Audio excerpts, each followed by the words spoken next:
우리 하나님 말씀 찾겠습니다. 마태복음 4장 18절로 25절입니다. 마태복음 4장 18절로 25절. 우리 한 목소리로 합독합니다. 갈릴리 해변에 다니시다가 두 형제 곧 베드로라 하는 시몬과 그의 형제 안드레가 바다에 금을 던지는 것을 보시니 그들은 어부라. 말씀하시되 나를 따라오라. 내가 너희를 사람을 낚는 어부가 되게 하리라 하시니 그들이 곧 그물을 버려두고 예수를 따르니라.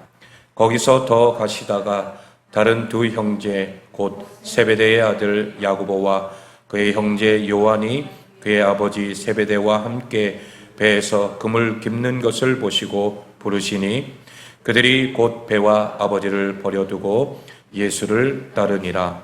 예수께서 온 갈릴리에 두루 다니사 그들의 회당에서 가르치시며 천국 복음을 전파하시며 백성 중에 모든 병과 모든 약한 것을 고치니니 그의 소문이 온 수리아에 퍼진지라. 사람들이 모든 앓는 자 곧 각종 병에 걸려서 고통당하는 자, 귀신 들린 자, 간질하는 자, 중풍병자들을 데려오니 그들을 고치시더라. 갈릴리와 데가볼리와 예루살렘과 유대와 요단강 건너편에서 수많은 무리가 따르니라. 아멘. 할렐루야. 오늘 말씀은 이제는 예수님의 제자로 삽시다 라는 말씀 제목으로 함께 은혜 나누겠습니다. 우리가 제자 훈련도 했고 또 말씀을 우리가 늘 배워가면서 하루하루의 삶을 살아가지만 참 제자로 살아간다는 것이 결코 쉽지 않다는 것을 여러분들이 삶 속에서 경험하실 거예요. 만약에 내가 진짜 예수님의 제자로 살아간다면 오늘 본문에 나와 있는 제자들의 모습과 똑같이 그렇게 삶을 살아야 돼요. 모든 걸 버려두고 누구를 따라야 돼요? 예수님을 따라가는 삶을 살아야 된다는 거죠. 여러분, 그 삶이란 여러분 부모도 버리고 내 직장도 버리고 오직 누구만 따라다녀야 돼요? 예수님만 따라다녀야 된다는 거죠. 오늘날 많은 크리스찬들에게 이걸 요구한다면 이걸 할 수 있을까요? 아마도 사명감이 있는 사람이 아니고서는 그게 결코 쉬운 일은 아니라는 거죠. 여러분, 오늘 복음서를 묵상하다 보면 예수님의 행적과 함께 늘 동행하던 두 부류의 공동체가 있음을 우리가 확인하게 됩니다. 마치 복음서의 저자들이 의도적으로 그 두 부류의 공동체를 비교하려고 했던 것처럼 이 대조적인 모습들이 이곳저곳에서도 발견이 돼요. 그 두 부류의 공동체는 바로 무리입니다. 표현된 수많은 군중들의 인파와 소수의 사람들로 제한된 또한 제자인 거죠. 여러분, 이렇게 무리와 제자라고 하는 두 공동체가 나뉘어져서 대조가 되는 것을 우리가 성경에서 자주 보게 됩니다.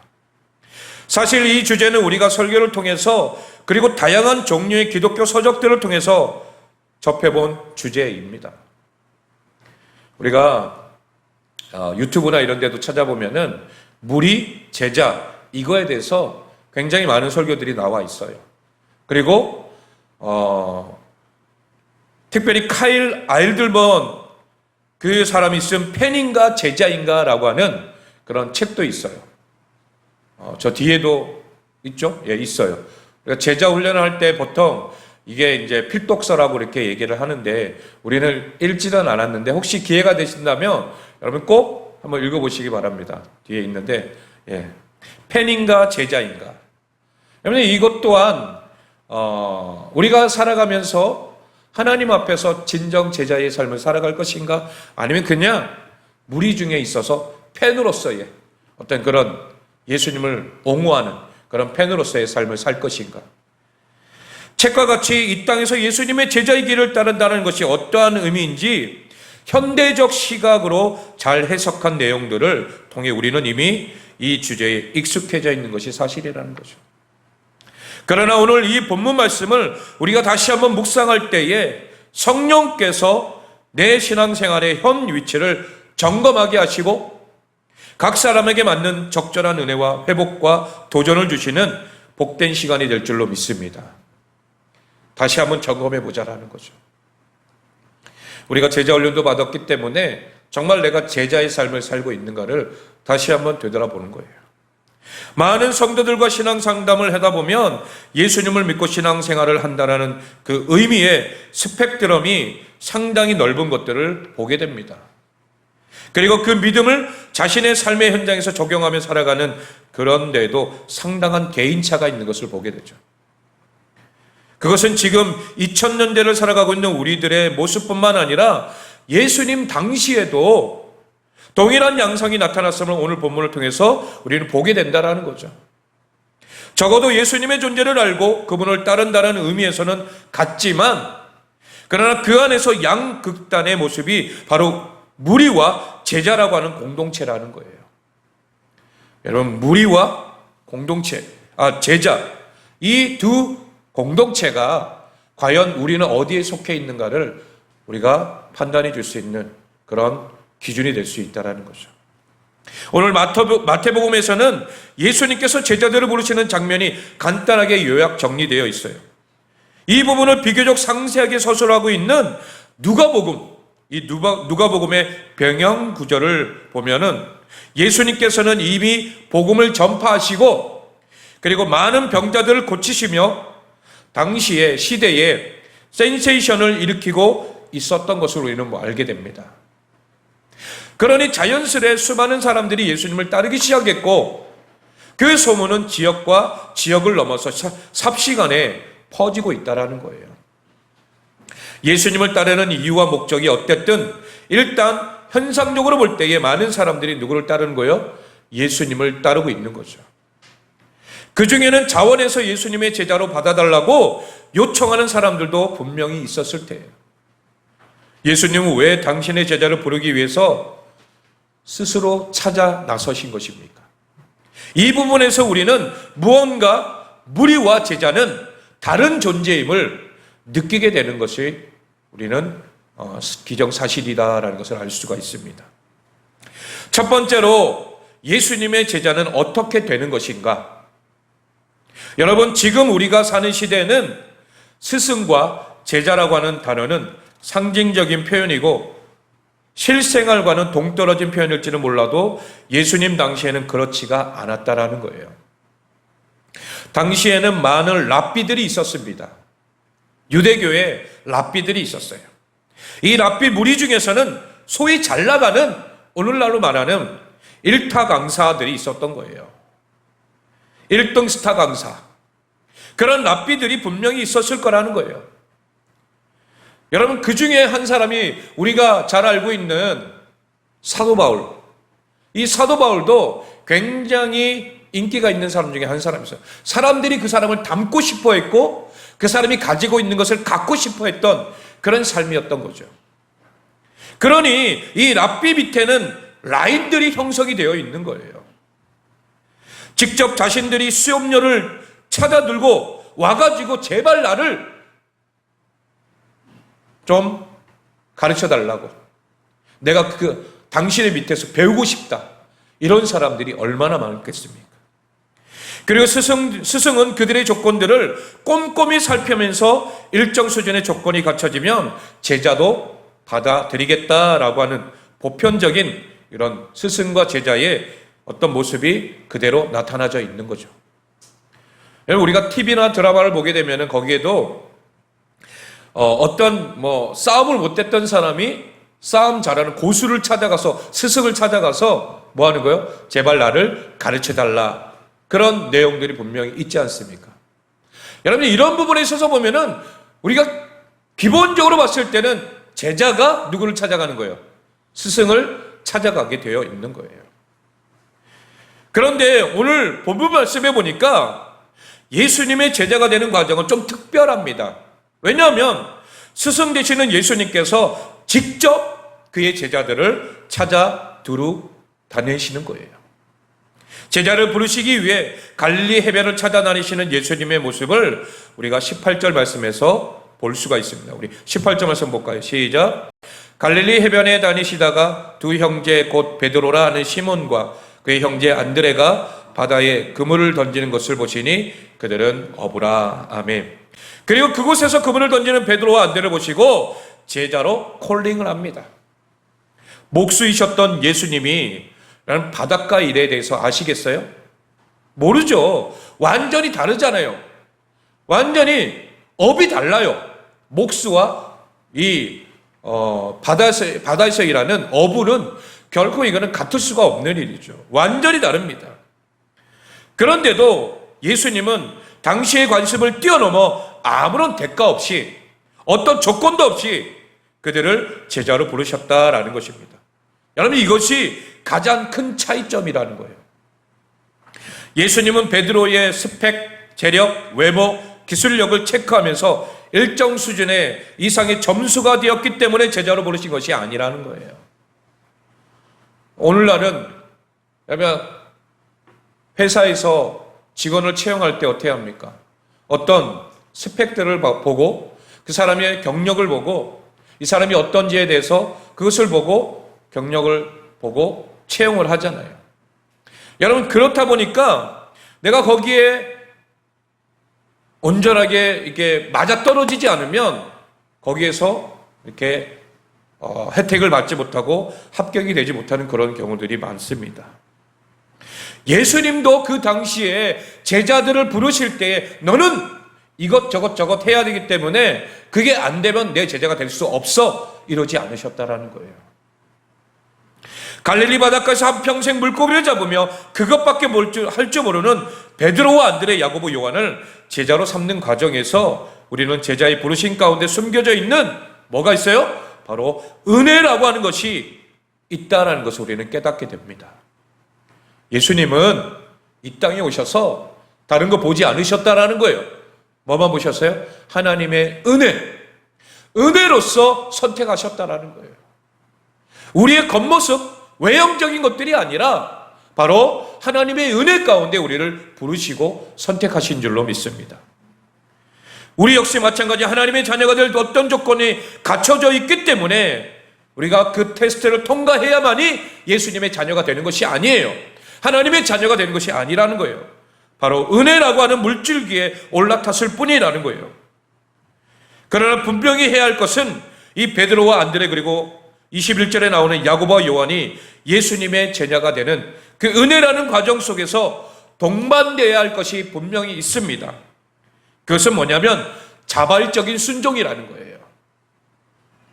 여러분, 만약에 예수님께서 나를 따르라 했는데 제자들이 왜 따라야 됩니까?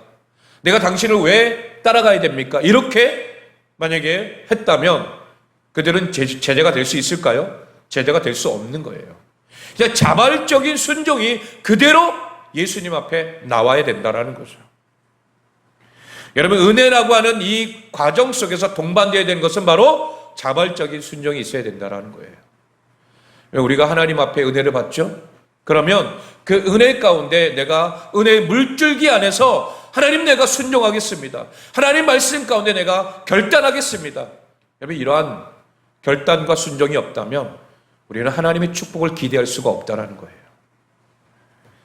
자발적이라고 하는 이 순종, 이 표현은 매우 부드럽지만 적어도 그 내용은 그렇지가 않은 것 같아요. 왜냐하면 그 순종의 부르심에는 온전히 응하기 위해서 대가가 있어야 된다는 거죠.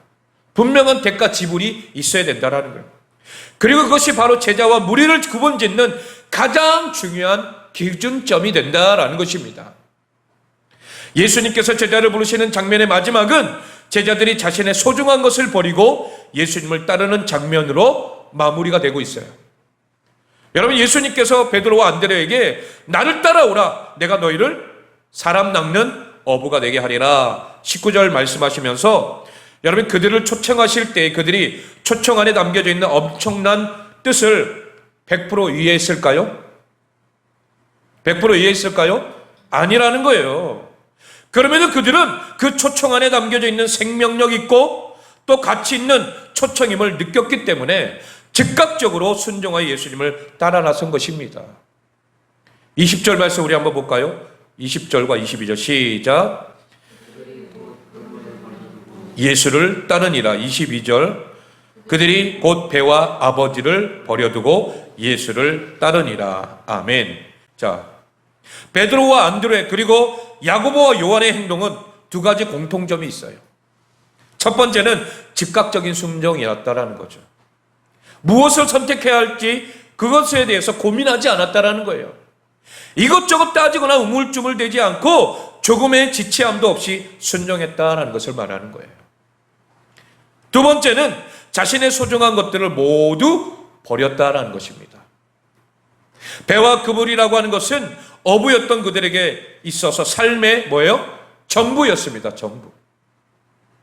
이것이 곧 어부라고 하는 직업뿐만 아니라 이 세상에 속한 삶을 예수 중심의 삶으로 완전히 뭐 했던 거예요? 전환시켜 그의 삶을 주님께 맡겨들었다라는 거예요.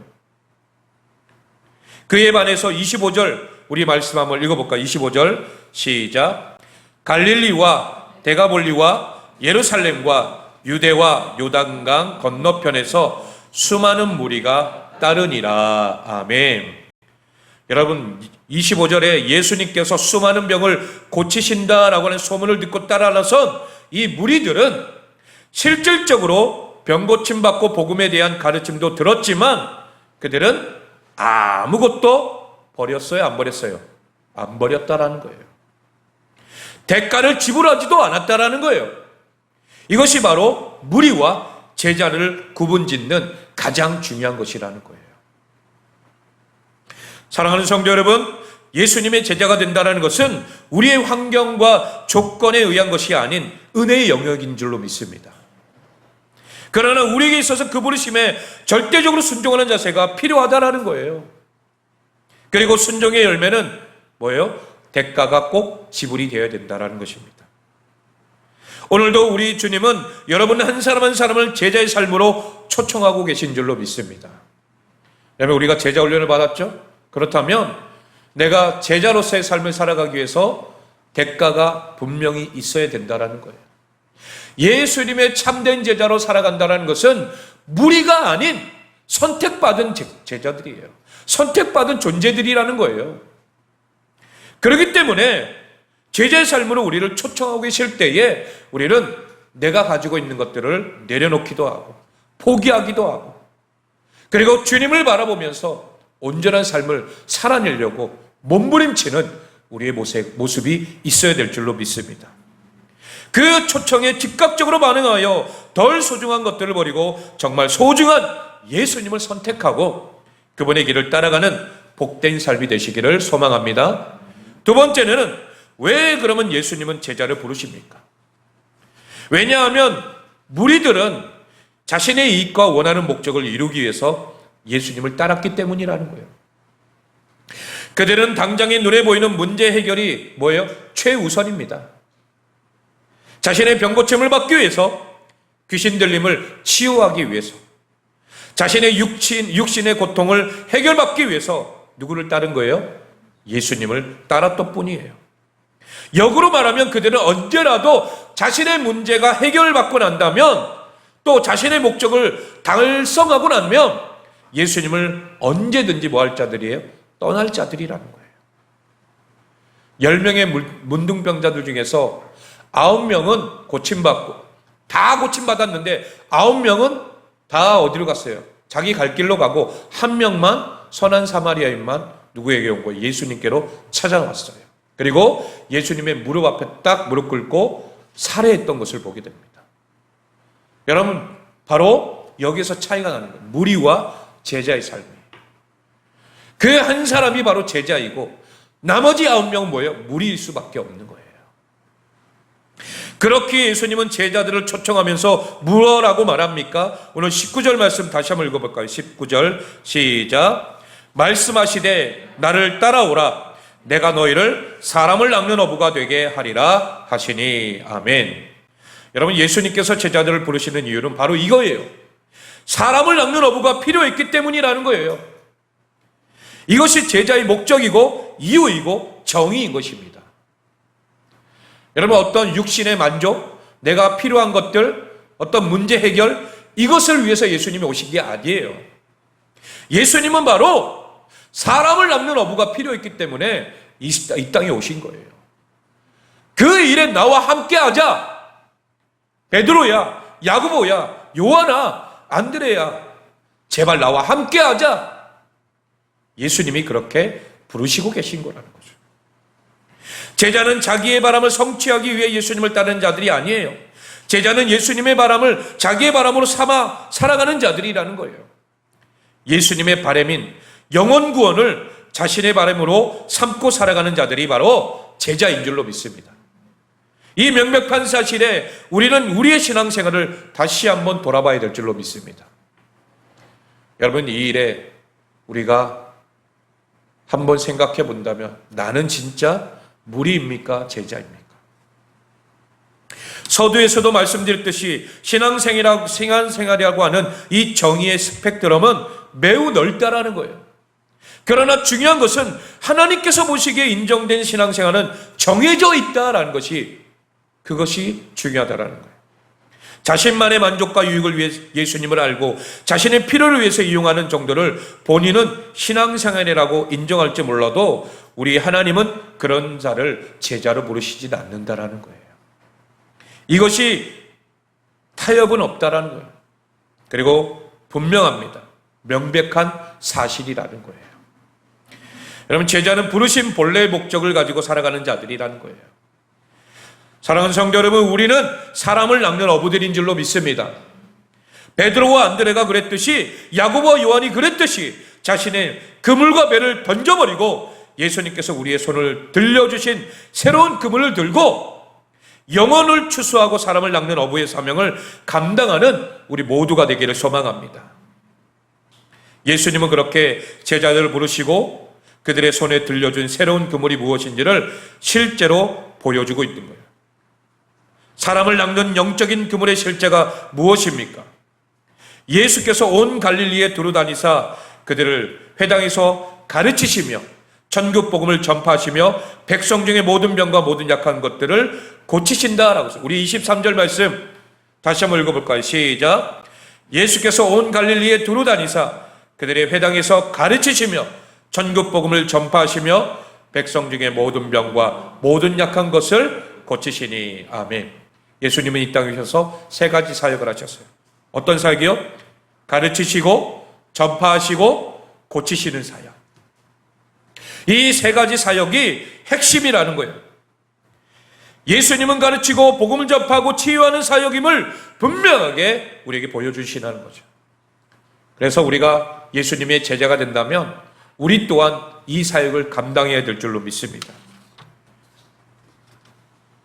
여러분, 이 일들이 일어나고 난 다음에 24절 말씀을 보시면 그의 소문이 온 수리아에 퍼진지라라고 말씀하고 있습니다. 여러분, 이 한 절이 엄청난 복음의 능력을 암시하고 있다고 생각합니다. 많은 사람들이 반응하고 있다는 거라는 거죠. 실질적으로 25절에 보면 갈릴리와 데가볼리와 예루살렘과 유대와 요단강 건너편에서 수많은 무리가 뭐예요? 따르다라고 말하고 있습니다. 여러분, 이 말은 뭐예요? 예수님이 전하는 모든 말씀들에, 그리고 그 말씀들에 가르치고 복음을 전파하고 치유하는 그 사역 가운데 많은 무리들이 따르게 되어 있다는 거예요. 여러분, 우리가 그 가운데 무리에 속해 있지 말고 예수님과 함께 그 사역에 동참하기를 소망합니다. 제자로 부름을 받아서 나도 예수님의 제자가 되어 내가 가지고 있는 거 다 내려놓고 때로는 포기할 때는 포기하고 주님의 은혜 안에 내가 들어가서 내가 주님과 함께 그 사역에 함께 동참하겠습니다. 여러분, 이런 제자의 삶을 살기를 소망합니다. 말씀을 정리하겠습니다. 사랑하는 성도, 여전히 이 시대에도 많은 사람들이 부흥에 많이 목말라 있습니다. 하나님의 영광에 대해 갈망하고 있다는 거예요. 그런데 그것은 다른 방편이 있는 것이 아니라는 거예요. 우리가 기본적인 제자의 사명을 감당하게 되면 사람들은 반응하게 되어 있는 줄로 믿습니다. 그리고 좋은 소문이 계속해서 퍼지게 되어 있다는 거예요.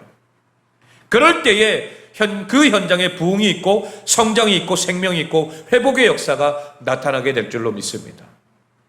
하나님께서 저와 여러분을 제자로 부르신 줄로 믿습니다. 저와 여러분을 무리로 초청한 것이 아니에요.